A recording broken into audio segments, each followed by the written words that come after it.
Welcome everyone to the Female Bodybuilding channel, and today we are a little bit more serious. We have an exclusive for you today. We have Helle Trevino straight after surgery in Mexico. How are you, Helle? Hi guys, what's up? I'm doing pretty good.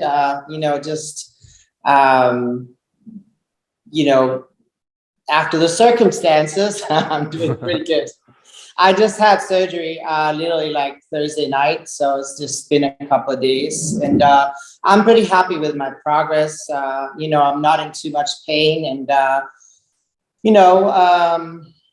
it was very unfortunate. I tore two tendons. I tore my bicep tendon and my supraspinatus, and had to have surgery ASAP.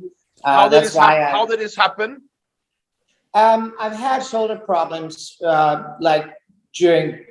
for a while, like even during the prep last year.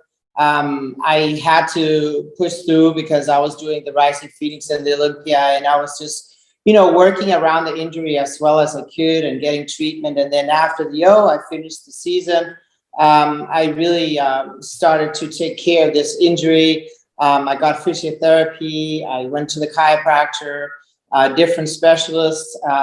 January 4th, I got a trigger point injection. So I felt like I was really on top of it. And I also hired a stretch coach, sort of like a personal trainer, but just with stretching. And I was doing more yoga. I wasn't really training my upper body like that. And still, then I was in Mexico here, and just started my training. I had 2 training days for my upper body because it was going better with the shoulder. And I was doing some stretching after the workout, and it just said pop. It was like a loud pop. While you were stretching? While I was stretching, yes, after the workout. What went through your head then when you heard that sound? Well, the funny thing was it didn't hurt at all. It was a loud pop. And I thought, oh, wow, something fell into place because it wasn't tight anymore. I've had a tightness like running from my shoulder kind of all the way down my biceps into my forearm, like a really tight line. That's why I was really working a lot on the stretching, and it wasn't tight anymore. So at first I thought, oh, like sometimes you can have some muscle fibers roll over each other or some tendons roll. And I thought something kind of fell into place. And then I got home and it was swollen, and it started swelling some more. And I was like, okay, maybe this is like a little tear, like a muscle fiber or something. I didn't think it was something serious because I always thought the arm would turn like purple and blue and black. It was torn. So the next day I saw a physiotherapist, and she said, well, I think you might have partially tore something. I want to send you to an ultrasound. So this was Friday. And then I couldn't get into an ultrasound because it was weekend. So on Monday, I went to the ultrasound. And I also had talked a little bit on the weekend when I was down at the gym. I was there anyway, I was just like, okay, I can train legs. I might have some pain in my arm, but I can do legs. So I met a surgeon down there on Sunday. It was a trainer that I met there on Saturday that I worked out with. We worked some legs, and then Sunday I think I just did some calves or whatever. And I met him again.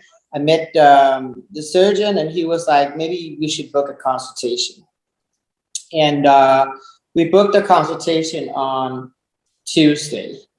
So Monday he wanted to review my ultrasound. So I came straight from ultrasound basically to the gym where he was working out with a personal trainer that I had met on Saturday. He was training the surgeon. He was the personal trainer of the surgeon. So he had first recommended him. And then I met them at the session and showed him on Monday and showed them the ultrasound.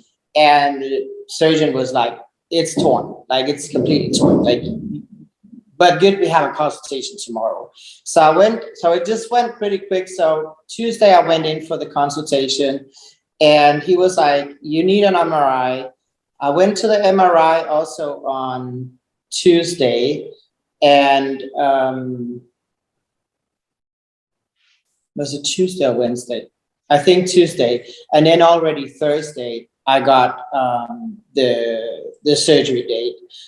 It showed then also on the MRI it wasn't just one tendon; it was two tendon that was torn. So it went pretty quick from once we knew what it was. I got a surgery date just days after. But a little bit. You're in Mexico, correct? Yes. So is it even more stressful in a foreign country to do this? Like, because not everyone wants to do a surgery. Some people are afraid of doing surgeries outside their home country for whatever reasons. Yeah, I know. I thought about the options, and it was like, with this surgeon, first I met that personal trainer that I worked out with him and the owner of the gym on Saturday, and he recommended this surgeon. Like, I didn't know at the time it was torn, but I was like, I really have the shoulder problem and the ultrasound, and I'm not sure. And he was like, I think you should talk to this guy. Like, he's a doctor. He's the best surgeon in Mexico. There's people there coming in from the States just to have surgery by him. He works with the Mexican athletic team. He's like a sports doctor. So he really spoke highly of him. And then I gathered some information. I got his website. I talked to him a couple of times at the gym. I had the consultation with him, and he was really thorough and answered all my questions. And he just gave me a really good impression. So I felt safe because he works with athletes all the time.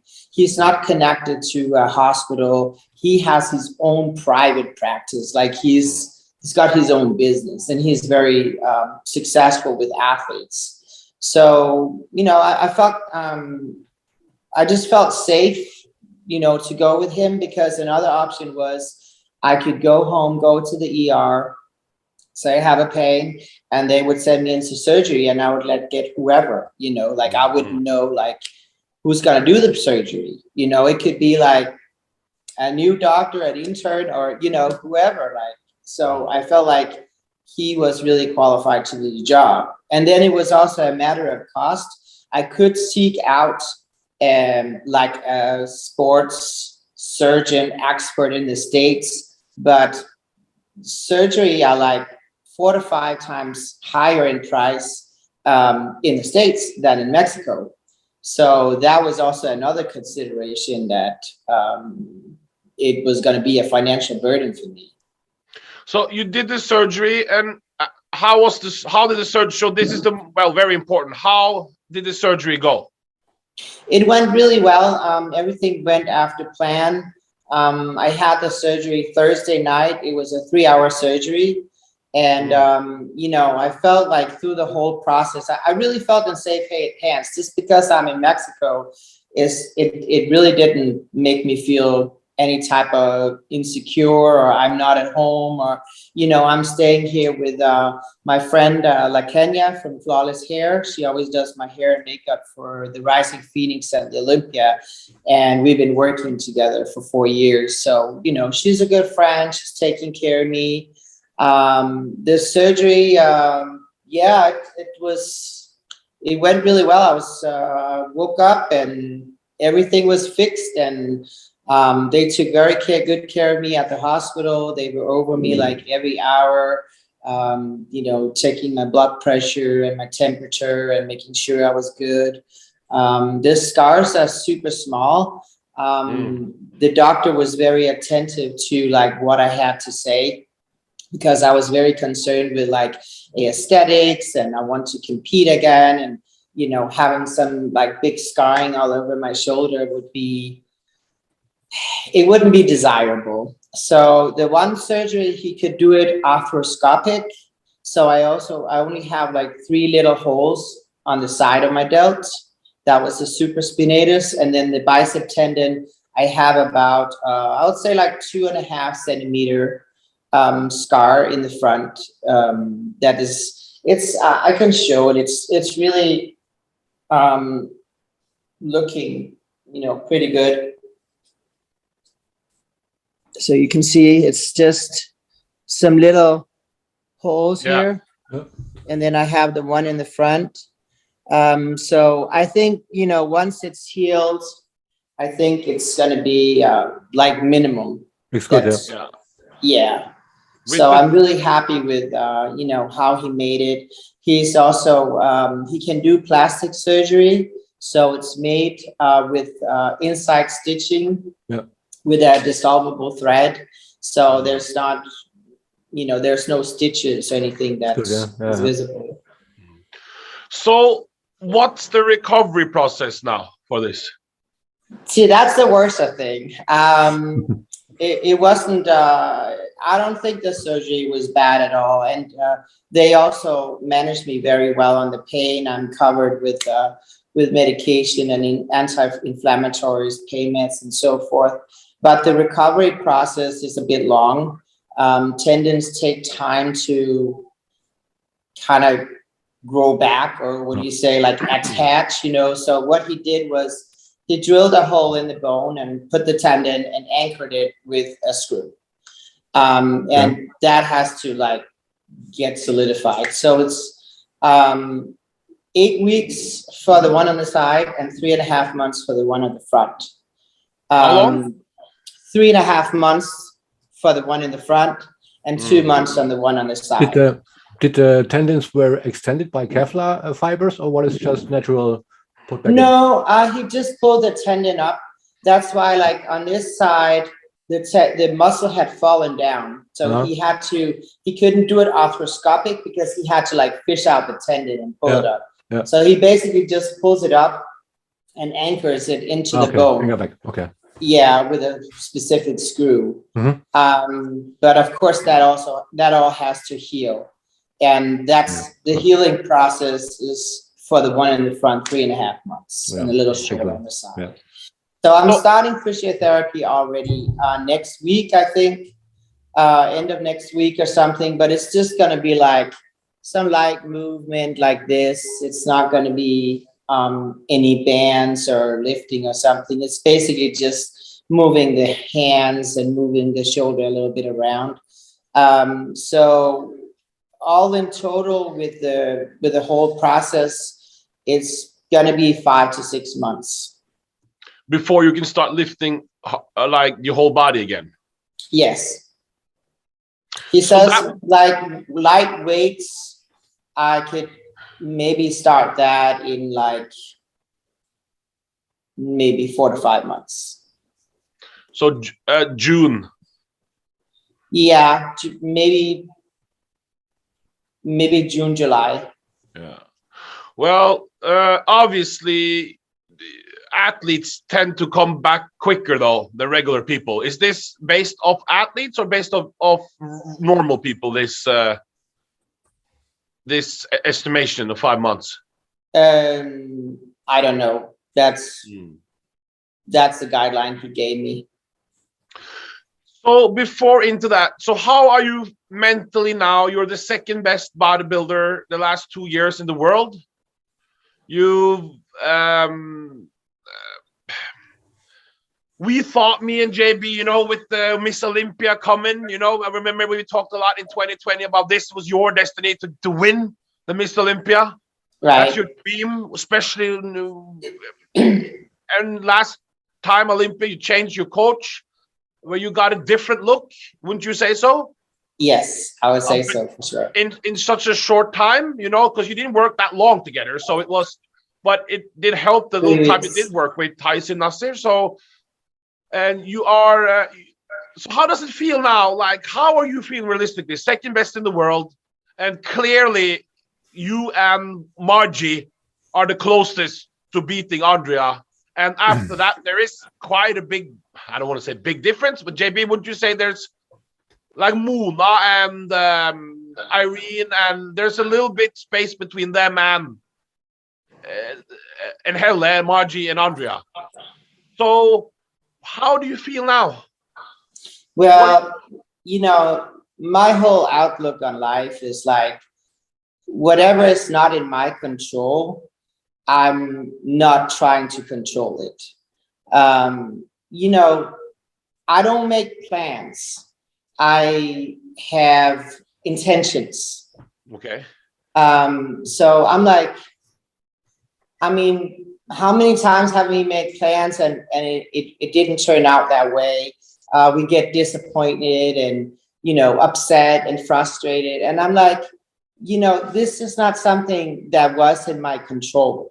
It was not even something really stupid I did.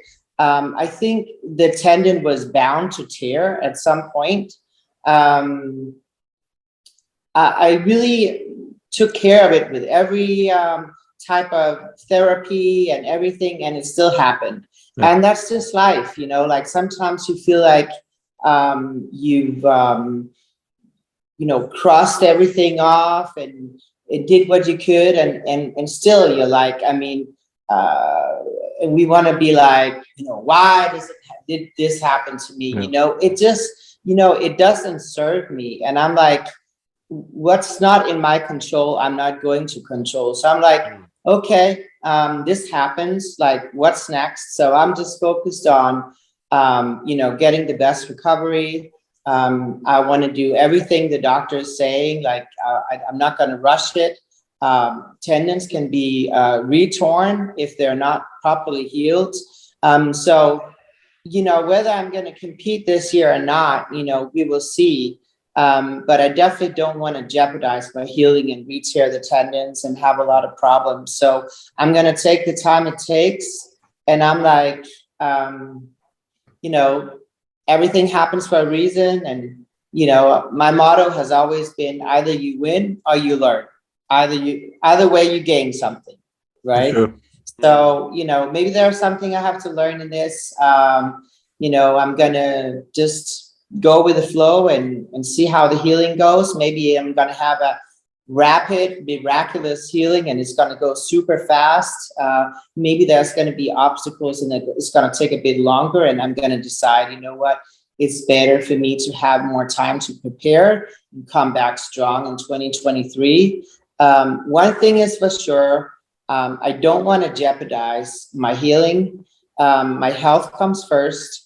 And also, I don't want to walk on stage if I don't feel I'm right. If I don't feel like I'm at my best, I'm not competing, you know, because I'm competing for the title. I'm not competing just to be there and be like 7th, 8th, 10th or whatever, you know, like I'm a contender for the title. And if my body is not there, I will not compete. So, you know, I think I'm in good mental health. I mean, yeah, it sucks, but you know, it happens to all athletes. I was really happy to receive some videos yesterday. I posted them on my Instagram. I got a video from Jay Cutler, Iris Kyle, Hidetada Yamagishi, who all wished me well. And, you know, Jay said, you know, I've been there, you know, lots of other athletes been there, getting injured, getting injuries and having sometimes to sit out a show or, you know, you got to just deal with these things. You know, we're athletes and it happens to everybody at some point in their career. I mean, I've been lucky. I've been competing for so many years and I've never had a serious injuries. I have had little setbacks, a running accident, some back pain, but I've never had any surgeries or anything like really major pulling me out. So I'm like very fortunate that this is the first serious injury that I've had. So I'm just, you know, I'm going to take it as a champ and be like, all right, you know, onwards and upwards, and we'll see what happens. Yeah.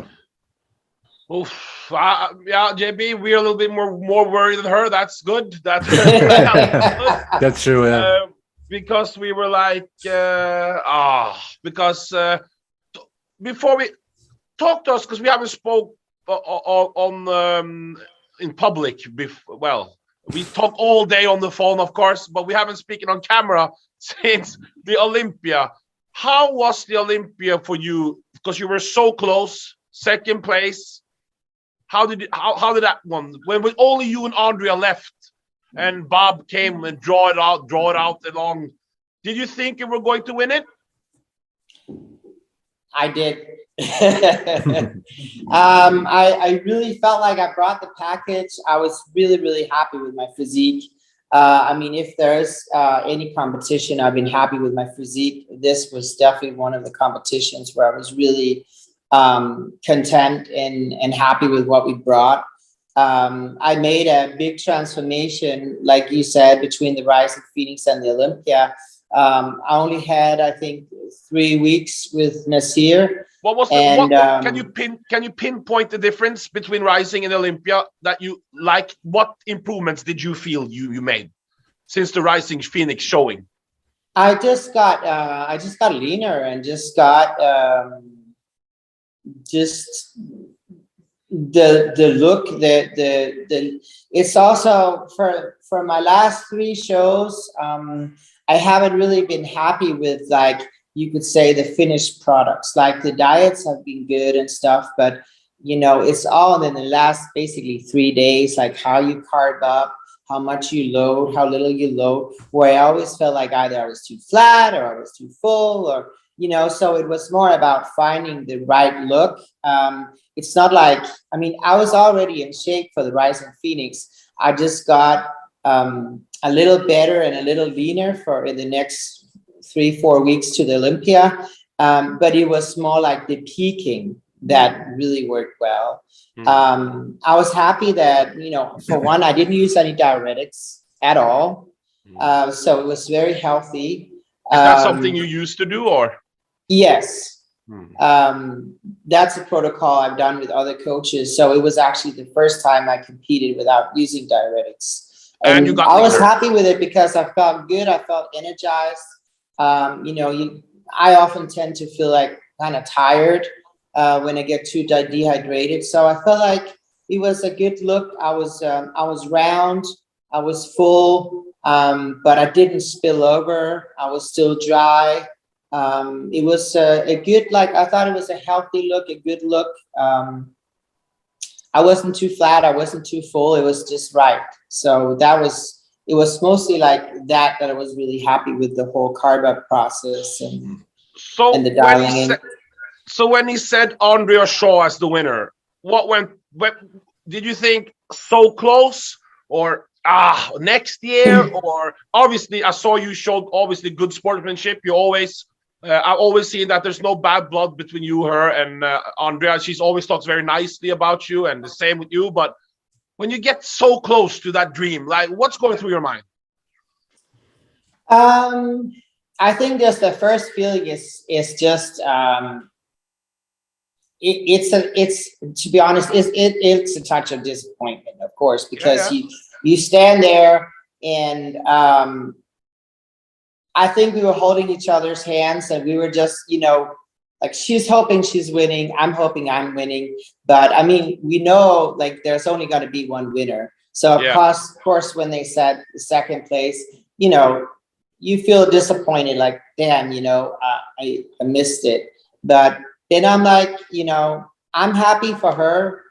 Like, I'm happy for my fellow athletes. I mean, even though I want to win, but you know, there's a judge panel that's judging us, and you know what they rule, you know, that's what they rule. There were some things they saw that day, and that was the reason why she won. So, you know, I'm not really, I mean, when you stand there, there's not really time to think a lot of thoughts, you know, you're just like in the moment. It's like, you know, damn. And then you're like, you know, you're happy for her, and I give her a hug, and we just, like, you know, stand there and take the pictures, and you're out. And then it's not really before afterwards that you sit and reflect on everything that's been going on. You look and, you know, like, why did I miss it by placing? What does it take for me to win? What do I need to do?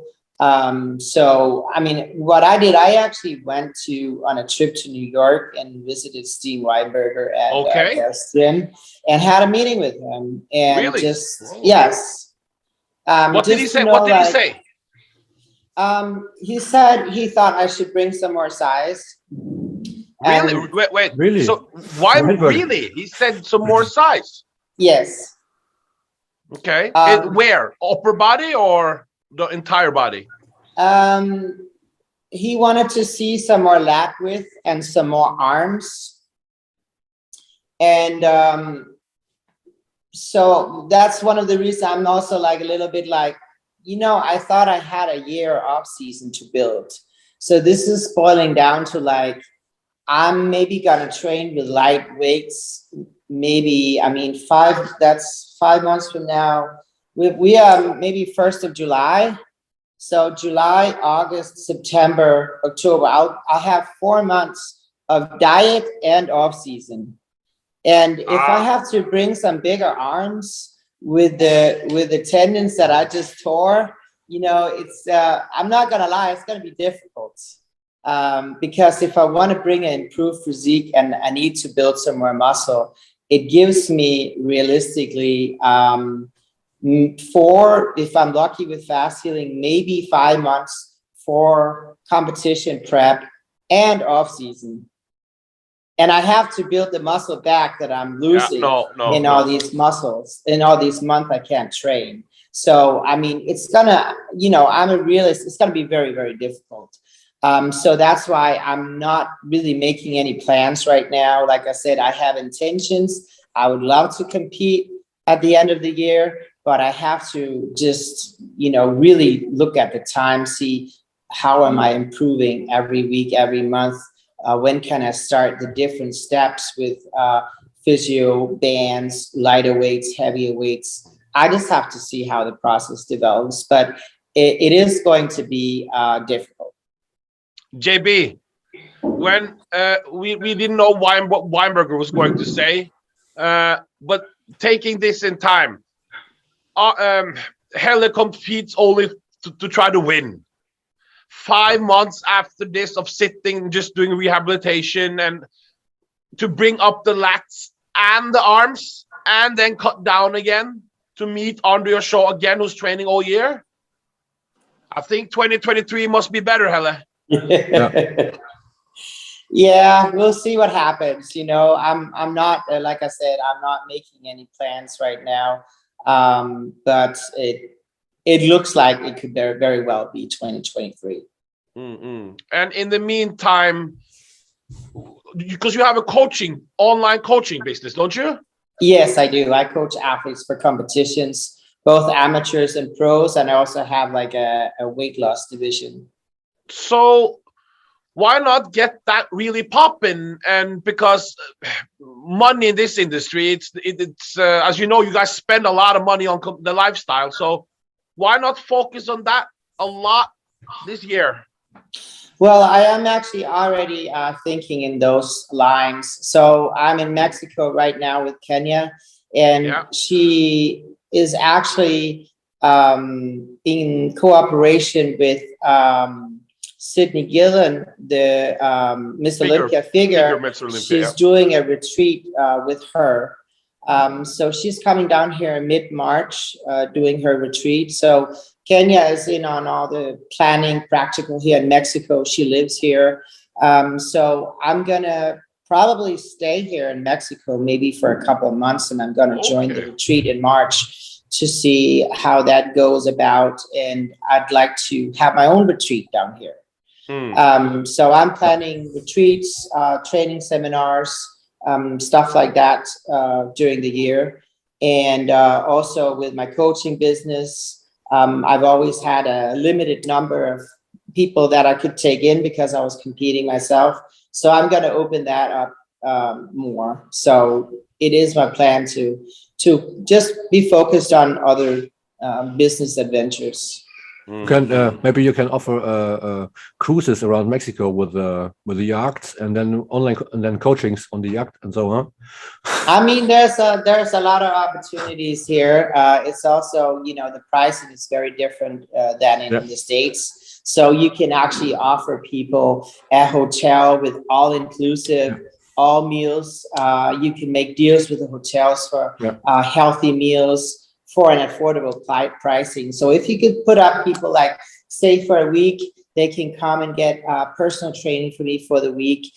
They can get all their meals prepped, and they have all the amenities here for You know, there's beautiful beaches. There's lots of water sports. You know, there's like, you know, yoga that can be arranged. So there's so many options to make a really cool sort of like an active vacation for people. Yeah, but on the bodybuilding vacation, we need meat and we need real supplements. We don't care about JB. Yeah, we don't no go to problem in Helle Mexico. Trevino to learn the tricks and not have real it's gonna be pharmacy a real products. What the hell? bodybuilding retreat. It's gonna be a real bodybuilding retreat. Yes. They have the coolest gym down here. They sort of have like a Gold's gym in Cancun.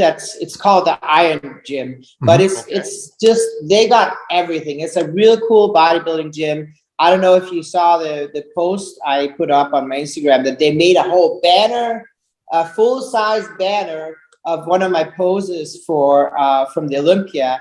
It was like bigger than body size that they surprised me with. The first day I came to the gym, they had that surprise for me. And they have like all the greats, Jay Cutler, Phil Heath, Iris Kyle. They have everybody around on the banners around the gym. And they're very bodybuilding friendly. They love the athletes. Those athletes that are kind of like competing here at Mr. Mexico's, and there's a couple of like wellness pros and stuff. They are all at that gym. That is like the mecca of bodybuilding over here. So maybe you remember when Urs Kaliczynski was there last year. Great. Who was there? Urs Kaliczynski from Germany. Oh, okay. There's been so many. Like if you go on the Instagram page, there's been so many Americans over here. I just had Soa Lindsay that competes in physique. She was a female bodybuilder a few years back. She Instagrammed me and said she was here at this gym. I loved the gym and it was awesome. Sydney Gillen was also here last year training at the gym. So it's a very famous gym down here. Obviously, we saw it. We shared in our female bodybuilding Instagram account. We put some Backstreet Boys music on it. You don't remember this? Yes. So JB was like, "Oh, not that song again." But anyway, so that's true. Say something to your fans before we go. Say something to your fans. What do you want to say? Like as a statement. Well, I just want to say, just really thank you from the bottom of my heart for all the support. You know, I have received tremendous support. I've literally got like hundreds, maybe thousands of messages. Just on the video I put up on my Instagram, there's over 300 comments. There's 7,000 views. And I got so many private DMs, emails. I can't even answer everybody because there's literally like maybe 1,000 DMs. So I just want to say thank you for the massive support. It's nice because, you know, it is a challenging time. I might seem chill, but it's like, it's really the only thing I can do. It's like, that is to, sorry, I just got a call coming in. So I had to decline. Yeah, it is challenging time. So it really helps me when everybody is like writing me. I've had so many tell me their stories about their injuries and how they overcame. And also I have a PayPal link set up on my Instagram page for anyone that wants to just help with the cost of everything. I have to stay here for a while because I have doctor's checkups. I'm starting physiotherapy. He has to check the tendons. We have to do another MRI. There's also risk of blood clots when you fly too early after surgery. So I don't really have a choice but to stay here for a while. And that also, I'm like, okay, that gives me the opportunity to look into some business adventures that I possibly could start down here together with Kenya. And, you know, I'm just trying to really make the best out of the situation. So just want to really, I mean, from the bottom of my heart, thank you for all the support, guys. And please, like, check out the PayPal link if you have a few dollars to spare. This is going to be a little bit of a costly affair. But I am in good mental health. I'm taking it like a champ, and I will be back. I don't know when, but I'll be back. It's less than a minute. I see JB on the Zoom. So guys, please remember, quick.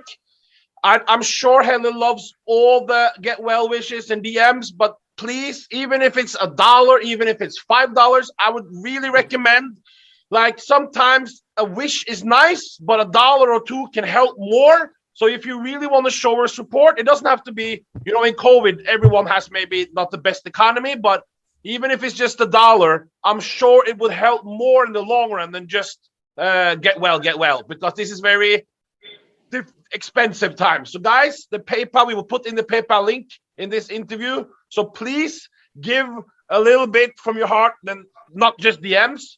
And Helle, so when the shows are back on, Helle, could we get you on as your expert opinion on shows? Because I think it's the Indie Pro. That's the first ever show. They have women's bodybuilding there. We have some exciting people doing it. Can you see me? Yeah. And then we have New York Pro before the season really starts to kick up. So could we get you back on for some of your expert opinion on then when we do the wrap-ups or live? Yes, of course. I mean, I would love to, even though if I have to sit the year out, I want to stay in the sport as much as possible. I want to participate in everything I can participate in, like, as a commentator, or, I'm sure I'll have some different, appearances at the shows for Wings of Strength, for the booth and meet and greet, I'll be there. So I'm definitely not going to be out of the loop. Great. Okay. Thank you very much for your time. And guys, remember, it's very important. I'm not saying this, it's very important that, with bodybuilding, it's not like soccer or NBA, yeah? The money doesn't roll in. So please use the PayPal link. And Helle Trevino, thank you very much for coming on. Thank you Thank very you much. so much for inviting me. Thank you for having me. And JB, We're out. we are Out.